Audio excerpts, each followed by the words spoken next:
बोलो सियावर रामचंद्र की जय। तो इस भाग में दोस्तों ये है अयोध्या कांड का 18वां भाग और इस कांड में हम लेकर आए हैं जब भारद्वाज जी के आश्रम से श्री सीता जी, लक्ष्मण जी और राम जी और साथ में निषाद राज जी वन की तरफ चल देते हैं तो रास्ते में बहुत गांव वाले जो मिलते हैं वो सब उनको प्रेम पूर्वक नमस्कार करते हैं, प्रणाम करते हैं और उनके पैर छूते हैं और उनको अपने पास बैठाने के लिए बोलते हैं। तो सभी का प्यार देखकर श्री रामचंद्र जी, सीता जी और लक्ष्मण जी बहुत प्रसन्न होते हैं और आशीर्वाद देते हुए वे चलते रहते हैं और चलते रहते हैं। उनके सिरों पर सुंदर जटाओं के मुकुट हैं। वक्ष स्थल पूजा और नेत्र विशाल और शांतिपूर्ण की चंद्रमा के समान सुंदर मुखों पर पसीने की बूंदों की समूह शोभित हो रही है। बहुत ही सुंदर वर्णन है, बहुत ही अच्छा वर्णन है और ये सब गांव वाले आपस में बात करते रहते हैं। हे सुमुखी, कहो तो अपनी सुंदरता से करोड़ों कामदेवों को लजाने वाले ये तुम्हारे कौन हैं? सीता माता से कहते हैं और सीता माता उनकी ऐसी प्रेम में सुंदर वाणी सुनकर सकुचा जाती हैं और वे अपनी मन ही मन मुस्कुराती हैं। लेकिन वे वन की तरफ चलते रहते हैं। गाँव वाले बोलते हैं, कोई गाँव वाला घड़ा भरकर पानी लेकर आता है और कोई उनको अपने पास सुंदर बिस्तर लगाकर उनको आराम करने के लिए बोलते हैं। हे स्वामी, हमारी ढिलाई क्षमा कीजिए और हमको कमारी जानकर बुरा न मानिए। ये दोनों राजकुमार स्वभाव से ही लावण्य हैं, परम सुंदर हैं। ऐसी बातें करते रहते हैं।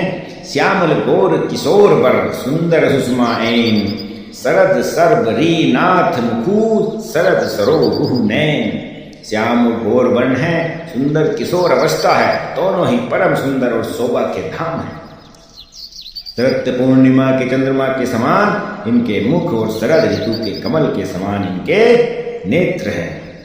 तो ऐसे ही बात करते रहते हैं और चलते रहते हैं और आगे जाकर खंज मंजू तिरछे नैनी निज पति कहेऊ तिन्हऊ सिय सैनी भई मुदित सब ग्राम बंदुटी रंकन राय राशि जनु लूटी। खंजन पक्षी के सुंदर नेत्रों को तिरछा करके सीता जी ने इशारे से उन्हें कहा कि ये श्री रामचंद्र जी मेरे पति हैं। यह जानकर गांव की सब युवती स्त्रियां इस प्रकार आनंदित होती हैं मानो बंगालों ने धन की राशियां लूट ली और सभी गांव वाले उनको आशीर्वाद देते हुए अपनी मनोकामना कहते हुए, पार्वती जी के समान अपने पति को प्यारी हो आप सदा। हे देवी, हम पर कृपा न छोड़ना, बनाए रखना। हम बार बार हाथ जोड़कर विनती करते हैं जिसमें आप फिर से इसी रास्ते से लौटें। तो गांव वाले कहते हैं कि आप इसी रास्ते से लौटना, हम आपका इंतजार करेंगे और बहुत हम आपसे प्यार करते हैं। अपनी छत्र छाया, अपना आशीर्वाद हम पर हमेशा बनाए रखना।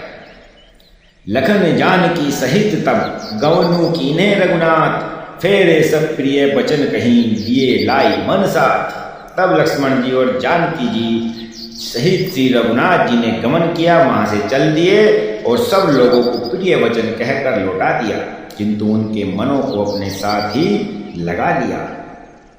लौटते हुए सब स्त्री पुरुष पछताते हैं कि अगर हम इनके साथ ही चल देते तो कितना अच्छा होता। विधाता ने हमें कैसा कर दिया कि हम अपने प्रभु के साथ ही नहीं जा पाए हैं। जब विधाता ने इनको वनवास दिया है तब उसने भोग विलास व्यर्थ ही बनाए थे। जब ये बिना जूते के नंगे ही पैर, बिना चप्पल के, जब बिना किसी वस्त्र के, अच्छे वस्त्र के ये वन को जा रहे हैं, रास्ते में चल रहे हैं, तब विधाता ने को वाहन सवारियां व्यर्थ ही रची हैं। किस लिए उन्होंने रची हैं? तो सब गांव वाले ऐसी ही बात करते हुए चले जाते हैं। तो दोस्तों, श्री रामचरितमानस बहुत अच्छा है और हमें हमेशा पढ़ना चाहिए। ये एक रामायण जो वाल्मीकि जी द्वारा रचित रामायण है वो संस्कृत में है, उसका एक हिंदी अनुवाद है, सरल भाषा में, अवधी भाषा में इसको रचा गया है। तो इसमें हो सकता है कुछ शब्दों का इधर उधर हुआ हो, लेकिन बहुत सटीक है और बहुत सही वर्णन किया गया है। आगे चलते हैं, एक दोहा और बढ़े आता है। एही विधि कहीं कहीं बचन, प्रिय ले ही नयन भरी नीर, किमी चल अहीं मारक अगम, सुठी सुकुमार सही। इस प्रकार प्रिय वचन कह कहकर सब नेत्रों में प्रेमाश्रुओं का जल भर लेते हैं और कहते हैं कि अत्यंत सुकुमार शरीर वाले दुर्गम कठिन मार्ग पर कैसे चल रहे हैं, कैसे चलेंगे, हम भी इनके साथ चलते तो कितना अच्छा होगा। तो सब गांव वाले उनकी लीलाओं का वर्णन करते हुए, उनके सौंदर्य का वर्णन करते हुए, उनका महात्म, उनका महानता का वर्णन करते हुए वापस लौट आते हैं। और चलते चलते तब रघुबीर श्री मृत सिय जानी, देख निकट बटु शीतल पानी, तह बसी कंद मूल फल खाई, प्रात नहाई चले बगुराई। चलते चलते जब श्री रामचंद्र जी सीता जी को थकी हुई जानकर और समीप ही एक बड़े वृक्ष की ओर ठंडा पानी देखकर वहीं पर ठहर जाते हैं और कंदमूल फल लाकर उनको देते हैं और खाते हैं और रात पर वहीं रहते हैं। फिर प्रातःकाल स्नान करके श्री रघुनाथ जी फिर आगे बढ़ जाते हैं। देखते बन सर सैल सुहाए, वाल्मीकि आश्रम प्रभु आए, राम दीख मुनि बासु सुहावन, सुंदर की कानन जरु पावन। चलते चलते सुंदर वन, तालाब और पर्वत देखते हुए प्रभु श्री रामचंद्र जी वाल्मीकि जी के आश्रम में आ जाते हैं। वही वो वाल्मीकि जी हैं जिन्होंने आगे चलकर एक ग्रंथ की रचना की, उनके जीवन परिचय की रचना की, और वो साथ साथ दिव्य दृष्टि से लिखते जाते थे और घटना घटती जाती थी। श्री रामचंद्र ने देखा कि मुनि का निवास स्थान बहुत सुंदर है, जहाँ सुंदर पर्वत, वन और पवित्र जल है। अब वहां पर जब वे पहुंचते हैं तो सुचि सुंदर आश्रमून, निरखी हर से राजीवनेन, सुनी रघुबर आग मनु मुनि, आगे आयो लेन।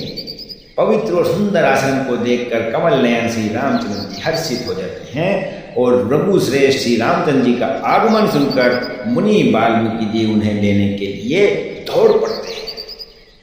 मुनि कहूँ राम दंडवत कीना, आशीर्वादु विप्र बर दीना, देखी राम छवि नयन जुड़ाने, करी सन्मानु आश्रम ही आने।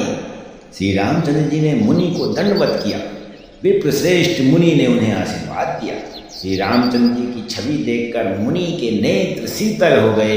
सम्मान पूर्वक मुनि उन्हें आश्रम में ले गए, मानो उनकी सारी भक्ति पूरी हो गई हो। वाल्मीकि जी बहुत प्रसन्न हुए। मुनि बरती थी प्राण प्रिय पाए, कंद मूल फल मधुर मंगाए, सिय सौमित्री राम पल खाए, तब मुनि आश्रम दिए सुहाए। फिर श्री मुनि वाल्मीकि जी ने प्राण प्रिय अतिथियों को पाकर उनके आदर सत्कार में उनके लिए मधुर कंद मूल और फल मंगवाए। श्री सीता जी, लक्ष्मण जी और श्री रामचंद्र जी ने फलों को खाया। तब मुनि ने उनको विश्राम करने के लिए सुंदर स्थान दे दिया और तो तीनों वहां पर स्नान करके और वो आराम करने के लिए चले गए। लेकिन वाल्मीकि जी के मन में बहुत उदारता थी और उनके प्रति बहुत भक्ति थी। तो कहते हैं वाल्मीकि मन आनंदु भारी, मंगल मूर्ति नयन निहारी, तब कर कमल जोरी रघुराई, बोले वचन श्रवण सुखदाई। मुनि श्री राम जी के पास बैठे हैं और उनकी मंगल मूर्ति को नेत्रों से देखकर वाल्मीकि जी के मन में बड़ा भारी आनंद हो रहा। तब रघुनाथ जी कमल सदृश हाथों को जोड़कर कानों को सुख देने वाले मधुर वचन बोलते हैं। और रामचंद्र जी, श्री रामचंद्र जी क्या बोलते हैं? तुम त्रिकाल दर्शी मुनिनाथा, विश्व बदर जिमि तुम रेहाता, अस कहीं प्रभु सब कथा बखानी, जे ही भांति दिन बनुरानी। हे मुनिनाथ, आप त्रिकालदर्शी हैं, संपूर्ण विश्व आपके लिए हथेली पर रखे हुए बेर के समान हैं। प्रभु श्री रामचंद्र ने ऐसा कहकर फिर जिस प्रकार से रानी कैकेयी ने वनवास दिया वह सब कथा विस्तार से उन्हें सुना दी।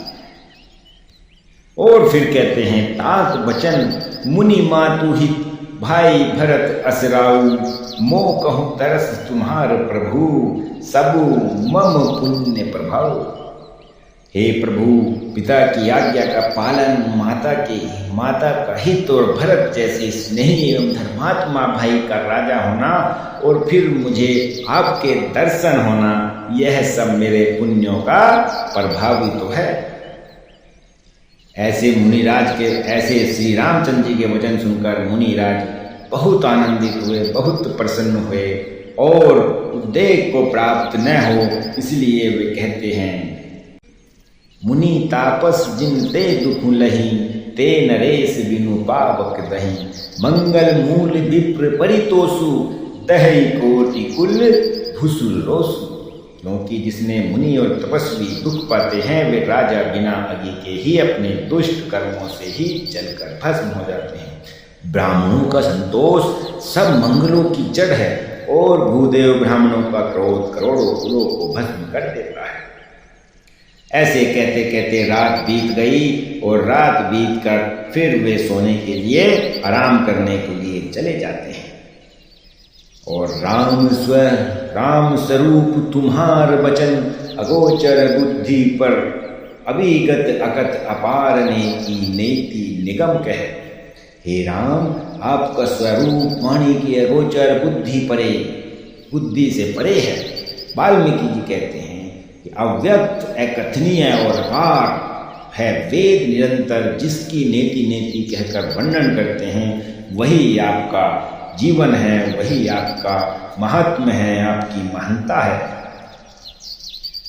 और जगु पेखन तुम देख निहारे विधि हरि शंभु निचाव निहारे तेऊ ने जान ही मरमु तुम्हारा और तुम्हें को जान निहारा। वाल्मीकि जी श्री रामचंद्र जी के प्रति बहुत प्रसन्न होते हैं, बहुत आदर भाव रखते हैं और कहते हैं हे राम, जगत दृश्य आप उसके देखने वाले हैं। आप ब्रह्मा विष्णु और शंकर को भी न जाने वाले हैं। जब वे भी आपके मर्म को नहीं जानते तब और कौन आपको जानने वाला है। अर्थात हम तो आपकी शरण में आए हैं। हे प्रभु, हमें कृताज्ञ कीजिए। और वाल्मीकि जी बहुत प्रसन्न होते हैं और बहुत तरह से उनका आदर भाव करते हैं। और एक और बहुत सुंदर चौपाई है।